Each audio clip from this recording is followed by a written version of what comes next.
So number one is, one of the things that our government should do, obviously, I think it should be doing less than it currently does, but what it does, I want it to do well. And most importantly, I want the critical social welfare functions of our government to go to the people who actually deserve to be here. Yeah. So as a United States Senator, I have asked multiple staff members, I've asked officials in various government departments, if you take the give or take 25 million illegal aliens that are here in this country right now, how much money do we spend on illegal aliens every single year in this country? And I've gotten estimates that range between $100 billion a year to $600 billion a year.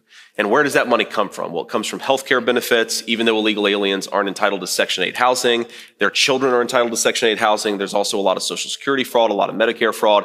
So one thing that we could save a lot of money on is actually focusing our national interest on American citizens, people who deserve to be here. We'd save a lot of money that way. That'd be a huge and transformative thing. $7.3 trillion budget, what do you estimate that impact to be? Well, again, and I'm trying to do that scene in the movie Dave where they go in and they just like line up, they're like, nope, or like Milei did, like pulled everything off the board. If you call it a $1.7 trillion deficit, right, again, it's between $100 billion to $600 billion, depending on how you cut the numbers. Now, the other thing about that, just to answer your question about efficiency, is I think the government procurement process, especially in military equipment, is really broken. If you go back to Eisenhower's warning about the military-industrial complex, I mean, I was a seed investor in Anduril. I imagine you guys have some Anduril people here today.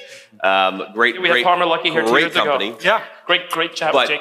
You know, one of the things that company, as you know, and I haven't talked to the guys about the details of their business in the last few years, but one of the things that they founded the company on was the idea that the procurement process was broken. Yeah. And that is definitely true in the, you know, we do way too much cost plus procurement and way too little actual spurring of innovation. And what it ends up meaning is that our equipment isn't as good as it should be, and we end up spending a lot more money than we should be. I actually do think you could cut the American defense budget and make our country stronger, but you would have to make the procurement process much more efficient. Now, that's a big thing to tackle, but that's what we're in this business of doing. You have to pass legislation to do that. I don't know that you have to pass legislation, but you really, as a president and vice president, you have to be willing to take on some very powerful defense contractors. And that's something that I know President Trump and I very much want to do.